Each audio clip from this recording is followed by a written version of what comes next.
Bien, ¿qué tal? Soy Gustavo González. Eh, Hay un aspecto interesante acerca del balance de colores que podemos organizarlo de manera áurea. El dominante domina a un subordinado y tiene que haber un color de contraste que se separe del resto de la composición, ¿no? Es más o menos así. A ver, si yo hiciera un esquema de proporciones, el dominante estaría acá cubriendo todo este cuadrado mayor.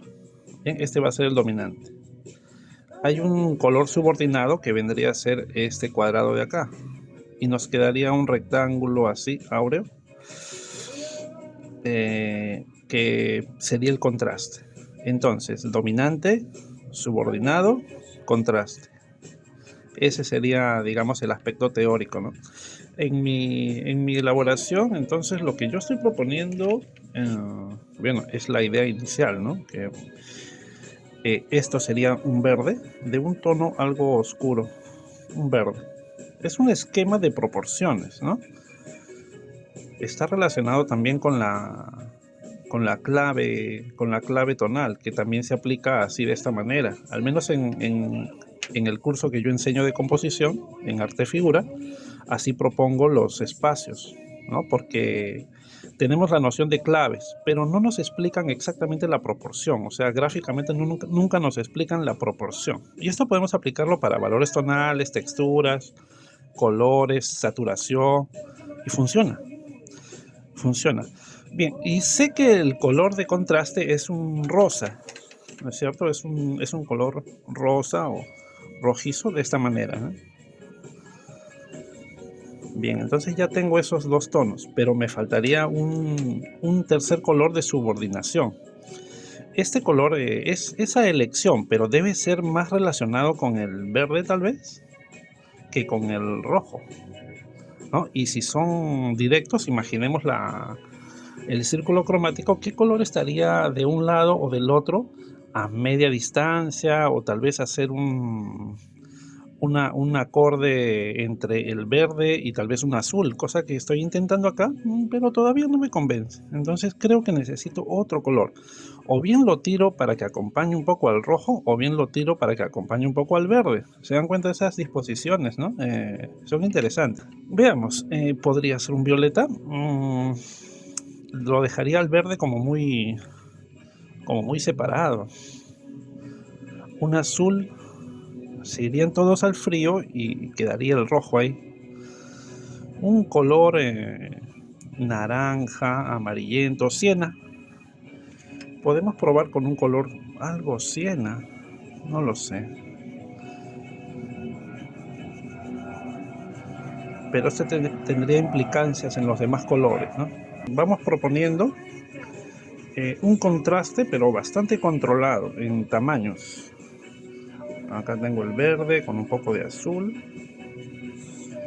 Tiene que ser también evaluado el valor tonal de cada espacio. Entonces, si mi verde fuera el máximo de oscuro tal vez, el siena de subordinado, de transición, pues tal vez no debería ser así siena puro, ¿no? Podría ser un color un poco más bajo, como si el verde pudiera tal vez influenciar un poco, así de esta manera. Entonces se subordina, se le parece un poco al verde. ¿Ya? Es como un juego, se dan cuenta, es un juego en donde uno tiene que ganar, pero la situación del color menor, el de contraste, como es tan opuesto, es el que va a llamar la atención. Así es como ocurre, ¿no? Es el que va a llamar la atención. Bueno, esta composición sí podría ser aplicable, ¿no? Entonces regreso a mi trabajo y ya con esa conciencia de lo que debo hacer, puedo proceder un poco, ¿no? Entonces tomo un siena tostada y voy jugando ahí a armonizar, sin perder la noción del verde y los fríos, ¿no?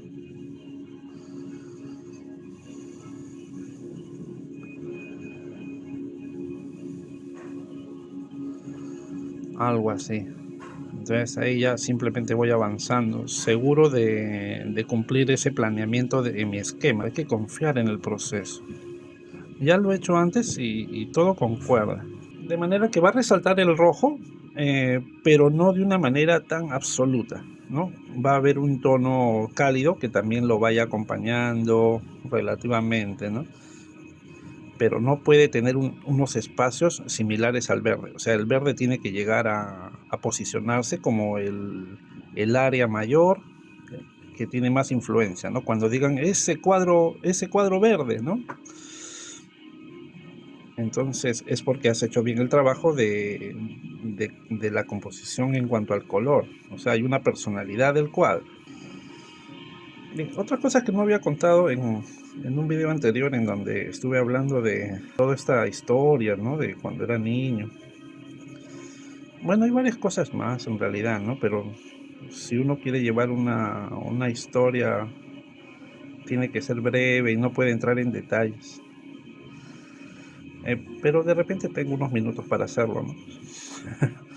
Resultó un poco gracioso porque algunos comentarios me contaban que también han pasado situaciones similares y que les parecía bueno que les cuenten, ¿no? Ese tipo de cosas. No sé, no lo había pensado así, ¿no? Me parecía darme mucha importancia indebidamente en un canal en donde hablamos de dibujo, ¿no? Que no tiene nada que ver las historias muy personales, ¿no?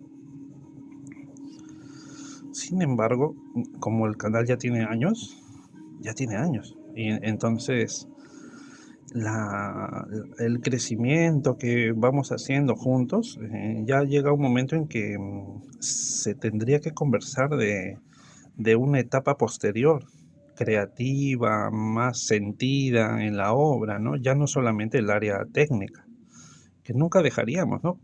Pero al igual que a mis alumnos de los talleres presenciales, parece que llegado a un punto necesitan ya un tipo de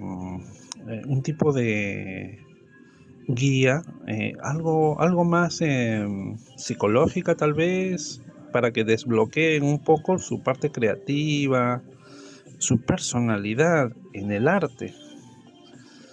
Entonces técnica y espíritu se van a unificar para producir un mensaje y ser auténticos, ¿no? Cosa muy difícil porque muchos denominados artistas en la actualidad pues buscan temas que son de lo más genéricos.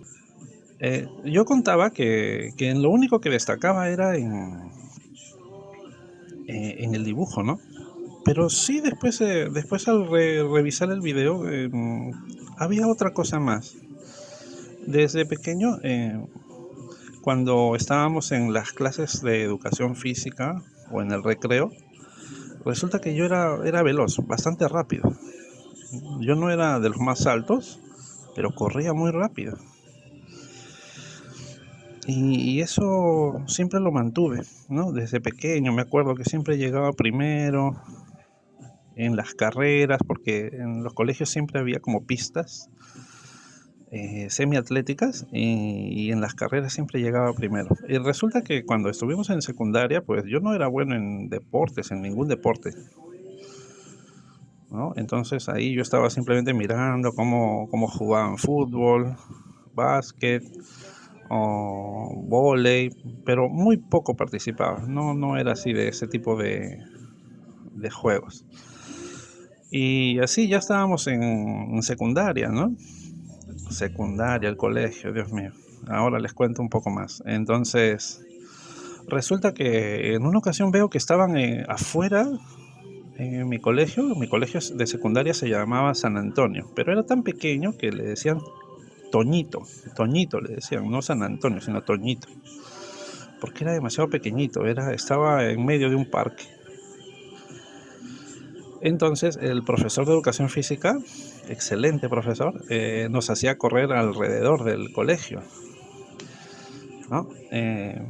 Entonces veo que en un recreo él estaba afuera en una mesa tomando anotaciones de los tiempos de carrera de los chicos, ¿no? Pero no era de un grado, era de todo el colegio. Lo que él estaba buscando era los mejores tiempos en 100 metros planos para representar al colegio. Y ya ese día se estaba cerrando digamos, la selección, ¿no? Ese día era el último día.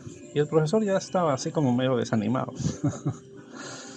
Entonces me acerco pues a curiosear, ¿no? ¿Qué están haciendo? Están seleccionando para las olimpiadas entre colegios.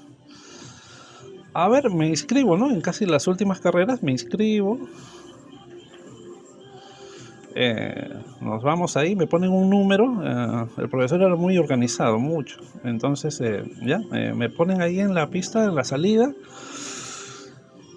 Partimos y yo llegué primero y con un tiempo que el profesor me dijo, a ver, ven acá, ¿quién eres tú? Ya, ya. Entonces,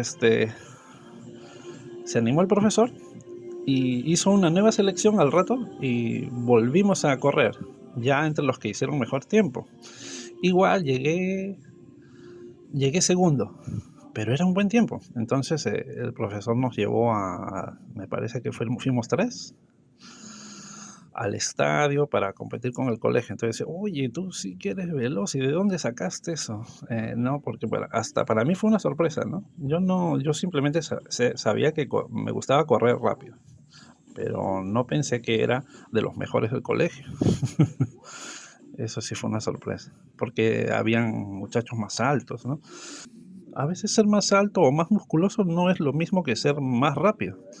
Es una cuestión de tener reflejos en la partida y aceleración a la mitad y rematar, ¿no? Y todo eso se pone en juego ahí, ¿no? En cuestión de segundos. Bueno, entonces, bueno, al menos en eso sí recuerdo que también podía destacar en secundaria, ¿no? En un buen momento. Miren cómo voy encalideciendo. Y ese cálido con el pardo sigue manteniendo el verde, ¿no es cierto? Pero es como un color de negociación. Entonces puedo repetirlo en algunas zonas de sombra también en la piel. Entonces los va a armonizar un tanto, siendo un color tercero, ¿no? Ni rojo ni verde. Podría decirse que el pardo es una mezcla de ambos, ¿no es cierto? Un tierra. Bueno, entonces, hasta recuerdo una vez en las Olimpiadas internas del colegio, porque así les gustaba hacerlo a los profesores, ¿no?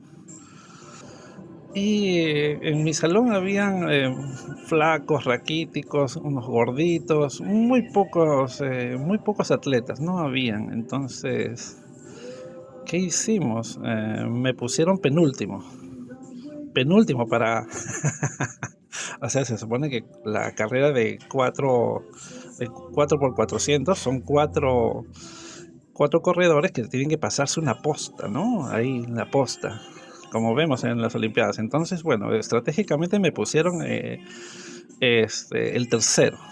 Entonces, estábamos al último nosotros. Cuando me pasan la posta a mí, tuve que pasarlos a todos los demás. Incluso uno se cayó, salté por encima y le dejé bastante ventaja al último y el último remató y ganó. Ganamos. Fue una cosa muy graciosa porque inesperadamente ganamos nosotros que íbamos al último. Y así, entonces, bueno, recordando el colegio, entre otras cosas, yo no fui nunca buen estudiante. La verdad es esa, ¿no? No es algo que me enorgullezca, pero me da un poco de risa, ¿no? Eh, ya desde pequeño, las notas así que enviaban en los dibujitos, eso de pegar la lana o con la crayola pintar, yo no hacía caso, yo simplemente pintaba todo. No hacía caso, o sea, era distraído en torno a eso. Y bueno, se puede decir que yo en el colegio vagué, porque fue un vago, ¿no? No me gustaba presentar trabajos, ni cuadernos. O sea, era un mal estudiante prácticamente, un mal estudiante, ¿no? No puedo echar la culpa a situaciones de mis papás, bueno, simplemente así me ocurrió, no me gustaba estudiar. Dibujar sí, pero estudiar así los cursos me resultaba tan aburrido, no me acoplaba a estar haciendo lo mismo que todos. Y bueno, entonces fui un mal estudiante. Hice la primaria, perdí un año incluso, así de mal estuve. O sea, repetí un año, ¿no? En primaria. Eh, para mí todo era después disfrutar el recreo, ¿no? Me volví muy juguetón, o sea, de lo que antes era muy retraído, poco a poco me fui soltando y ya con los camaradas en el recreo, cuando era chiquito, ¿no? O sea, en primaria todavía, disfrutaba mucho el recreo, ¿no? Todo era el recreo y correr y las aventuras y todo eso. Y de los estudios nada. Hasta incluso como mi colegio era grande, uno de los colegios que tuve era grande en primaria, yo me escondía, o sea, era capaz de esconderme para no entrar a clases. Y me quedaba ahí caminando, porque había como una especie de bosque al fondo del colegio, era muy grande, varias manzanas, por Monterrico. Y bueno, no entraba a clase y después, claro, no tenía nota, no tenía ni asistencias ni nota. Y como les digo, no es algo que a mí me enorgullezca, no sé por qué hacía eso, ¿no? Y yo era muy mal estudiante. Recuerdo en una ocasión que si yo me jalaba, o sea, desaprobaba el curso de historia del Perú, ya volvía a repetir de año. O sea, estaba muy mal. Y la profesora mandó llamar a mi mamá. Entró, habló con ella. Y bueno, en ese colegio no me conocían, no sabían que yo dibujaba. Entonces sale mi mamá y detrás la profesora. Y mi mamá me mira me se agacha un poco y me dice al oído, ¿no? A tu juego te llamaron. Así me dice. A tu juego te llamaron. Y me dice la profesora, ¿no? Me vas a hacer un trabajo en una cartulina, me vas a dibujar a ¿quién era? A uno de los próceres, ¿no? A Simón Bolívar. Sí, a Simón Bolívar. Vas a dibujar a Simón Bolívar. Tienes que hacerlo. Entonces, yo no dije nada. Fui a casa, ¿no? De todas maneras tenía que hacerlo y hacerlo bien. Entonces tomé la cartulina, lo hice con grafitos, desde un cuadro de Daniel Hernández. Dibujé a Simón Bolívar, ¿no? Así con su espada, mirando de perfil, ¿no? Con el pie, con la rodilla flexionada sobre una piedra, un cuadro precioso. Entonces yo lo copié y lo llevé. Y recuerdo que la profesora me miraba y decía, pero tú, ¿quién te lo ha hecho? ¿Quién te ha hecho el dibujo? Y volvió a comunicarse con mi mamá, porque no creía que yo lo había hecho, porque no me conocían que yo dibujaba, ¿no? Desde niño. Entonces, ya mi mamá le explicó que yo dibujaba, ¿no? Que me gustaba dibujar. Y la profesora, bueno, le creyó. Luego ya al año siguiente ya la profesora era la misma y ya vio que yo siempre le presentaba así los trabajos, ¿no? Como que tomé un poco de temor y ya más empeño le puse. Pero igual yo seguía flojo, ¿no? O sea, bajo, no era que me faltara inteligencia, sino que me aburría los cursos. Entonces, hacia el tercer año de secundaria, ¿no? Porque se hacen 5 años, ¿no? Hacia el tercer año, yo dije, no, ya basta.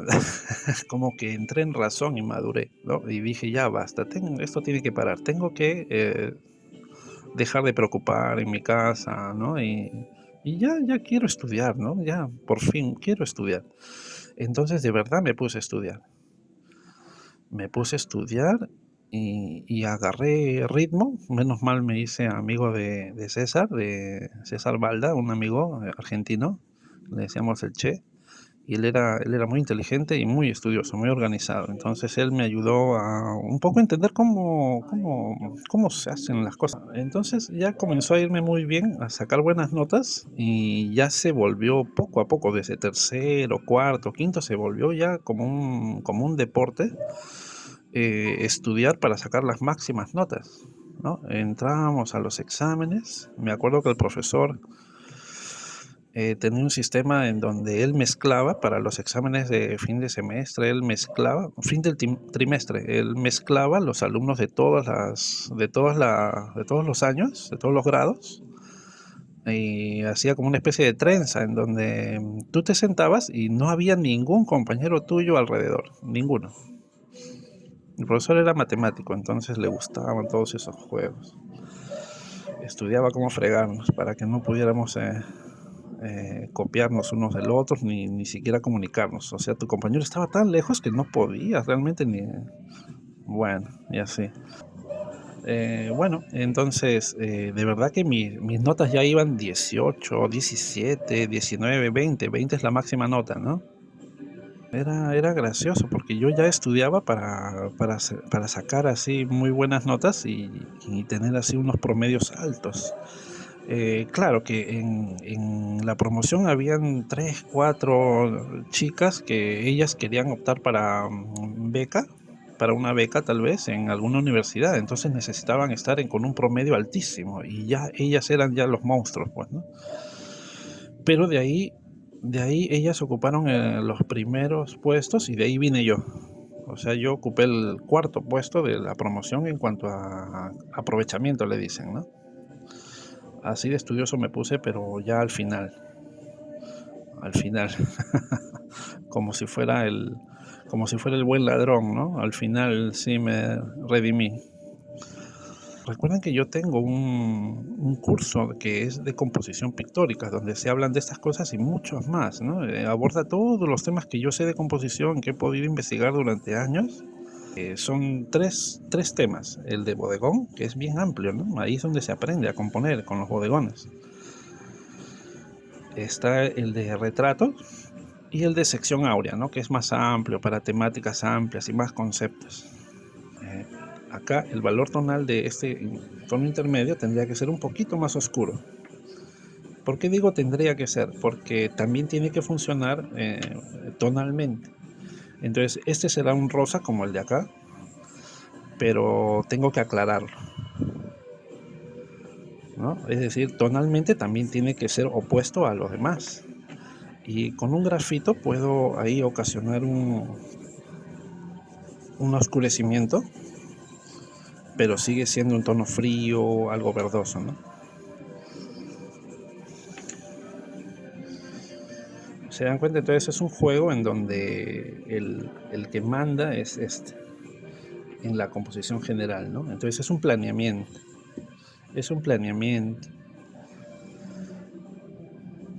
Si respetamos, o sea, si yo en este trabajo respeto los espacios, o sea, el área, ¿no? Este es el grande, este es el mediano y este es el pequeño. Entonces va a haber un orden, una armonía, o sea, el contraste está bien controlado. ¿Qué debo hacer entonces aquí? Seguir avanzando con el verde y con el siena, porque ya vi que resulta y está agradable. Entonces, el siena puede venir desde acá, como modulando, el valor tonal un poco oscuro, que ya está. Algo que nunca hice fue salir en actuaciones, eso sí que no, ¿no? Eso es algo que también no conté, ¿no? Pero yo no me gusta enfrentarme a un público grande, no, hasta ahora no me gusta, ¿no?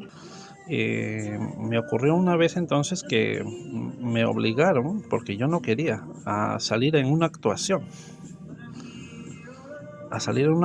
pero en los primeros años del colegio, ¿no? Cuando estaba pues a los 6 años, ¿no? Posiblemente 6 años.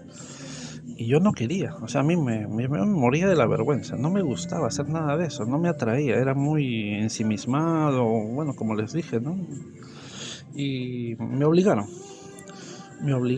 sacaron, bueno, tú vas a estar al fondo y vas a hacer un árbol. Entonces tenía que estar parado, pero yo veía todo el público, los papás, ¿no? Y me dio muchos nervios. Y Sara, el árbol está botando agua. O algo así. Yo me había hecho la pichi. Me había orinado de los nervios. Y entonces ya la profesora me sacó.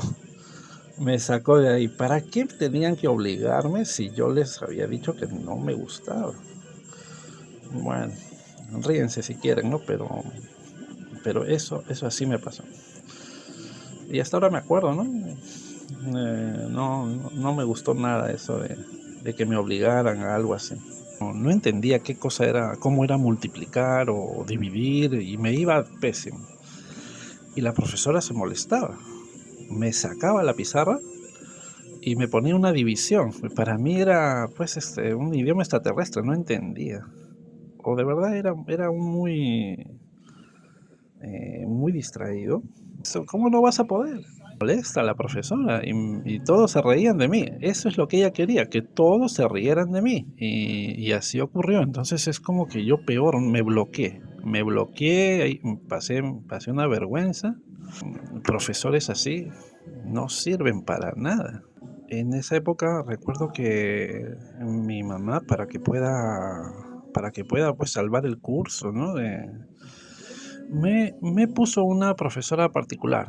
Entonces yo iba con mi bicicleta a su casa, que quedaba pues un poco más abajo, unas 5 o 6 cuadras, ¿no? Por ahí, por donde yo vivía. Y era una profesora joven, linda, paciente, o sea, linda en todo sentido, con una paciencia. Y nos enseñaba, ¿no? A 2 chicos más de otros colegios y a mí, que éramos como de la misma edad, ¿no? Entonces estábamos en el mismo problema, en el mismo tema, una niña y un amigo. Entonces ahí nos reuníamos, a veces ya nos encontrábamos con las bicicletas, íbamos, llegábamos donde la profesora y nos enseñaba a cada uno en particular y en general, ¿no? A ver, entonces nos hacía las preguntas en su pizarrita, pero era un ambiente, era todo lo contrario a lo que yo vivía en el colegio. Era maravilloso, ¿no? Tengo grandes recuerdos así de esa época. Y me daba cuenta que aprender es bonito y enseñar más bonito todavía, ¿no? Cuando yo enseño, vienen a mi mente los mejores profesores que yo he tenido y trato de ser totalmente diferente de los malos que he tenido que soportar y sufrir, ¿no? Y así, entonces comenzó a irme mejor, ¿no? Porque todo está en el cariño con que tú enseñes algo, la paciencia. Tienes que tenerle amor a enseñar. Si no lo vas a hacer mal, solamente vas a abusar. Vas a abusar de los que están aprendiendo contigo, ¿no? Y eso no. Muy bien. Recuerdo también que ya en secundaria el profesor que nos tocó era un extraordinario profesor. Imagínense, las clases de matemáticas que se supone que son con fórmulas y procesos complicados, ¿no? Él los hacía sabrosos, como él decía, ¿no? Él los hacía llevaderos, tenía un estilo el profesor. Entonces, se aprendía con mucho gusto, ¿no? Entonces ya comencé a llevar esos cursos de manera interesada, relajada, totalmente distinto, ¿no? Por eso creo que así las cosas difíciles, si tú las explicas pacientemente, o sea, abres los espacios y sigues explicando los espacios intermedios que hay entre un proceso y el otro, ¿no? Y sigues ampliando para que los que recién empiezan sientan así como una amabilidad en la explicación, cualquiera que está afuera, ¿no? Conceptos difíciles, materiales, técnicas. La cuestión es no presuponer que el alumno ya viene con un conocimiento. No, tienes que explicarle cada concepto, ¿no? Enseñar es eso, ¿no? Es un acto de compartir, de cariño, empezando por el oficio, ¿no? El oficio. Lo que decíamos con Víctor, ¿no? No sé si vieron el video con Víctor Bringas, ¿no? Un buen amigo. Decíamos que es bueno que los profesores ahora den la clase, pero haciendo demostraciones, ¿no? O sea, esto, por ejemplo, a mí no me cuesta nada porque ya desde siempre yo así es como he percibido que debe enseñarse, ¿no? Si fuera otro tipo de curso, de ideas y solo conceptos, pues no utilizarías mucho las imágenes y el hacer delante del alumno.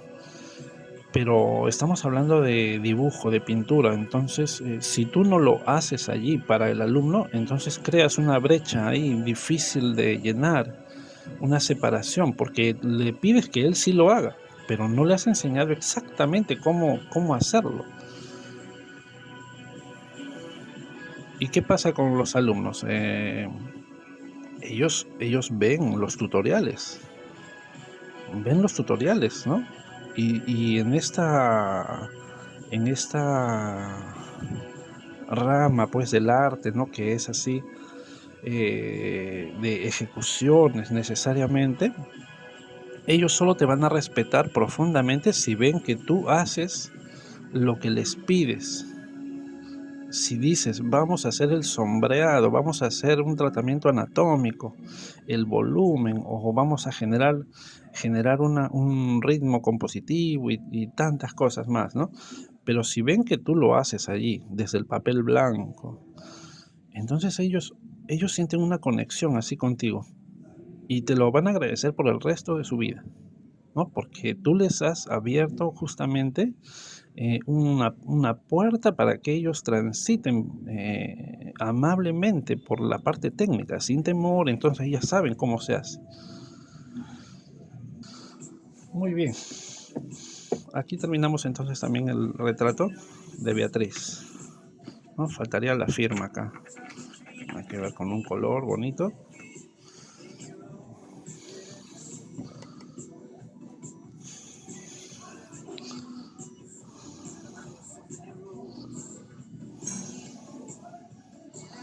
Y ya está.